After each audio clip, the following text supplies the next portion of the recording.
Эпидемия коронавируса внесла свои изменения в празднование 9 мая. Но памятные мероприятия в новом формате все равно проходят. Из Ржевского района Тверской области, где захоронены сотни воинов-якутян, на прямой связи наш СОБКОР Максим Кардозу.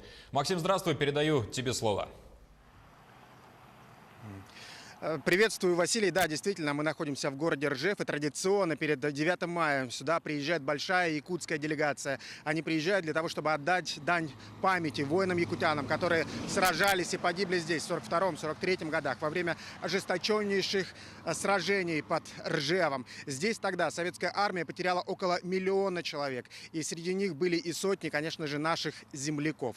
И вот, к сожалению, из-за коронавируса торжества, вот эти вот митинги памяти, они, конечно же, отменены, перенесены.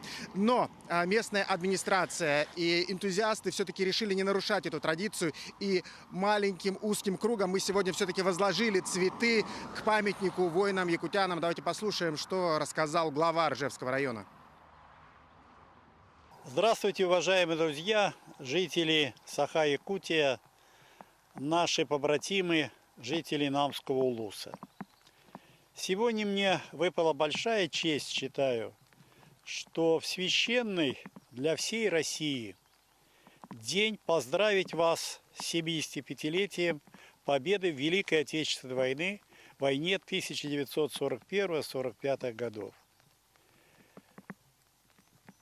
Я сделал эту паузу, потому что собираюсь с мыслями, чтобы выразить слова уважения ко всем воинам бывшего Советского Союза, сражавшимся, и, к сожалению, часть из них погибли на территории, в том числе Ржевского района, участвуя в великой операции и помогая советской армии отстоять Москву и Сталинград. Этот мемориал находится в деревне Филькино Ржевского района. Там построена часовня, есть памятник и, конечно же, есть плиты, на которых выбиты имена воинов-якутян. Их было вот до недавнего времени 600, но в этом году была произведена реконструкция. И к этому списку героев, наших земляков, добавили еще 500 новых фамилий. Это те люди, которых удалось идентифицировать вот здесь, на местных полях. И добавили мы к этому списку памяти еще наших земляков. Василий. Максим, спасибо. Напомню, что из Ржевского района Тверской области, где захоронены сотни воинов-якутян, на прямой связи был наш СОБКОР Максим Кардозу.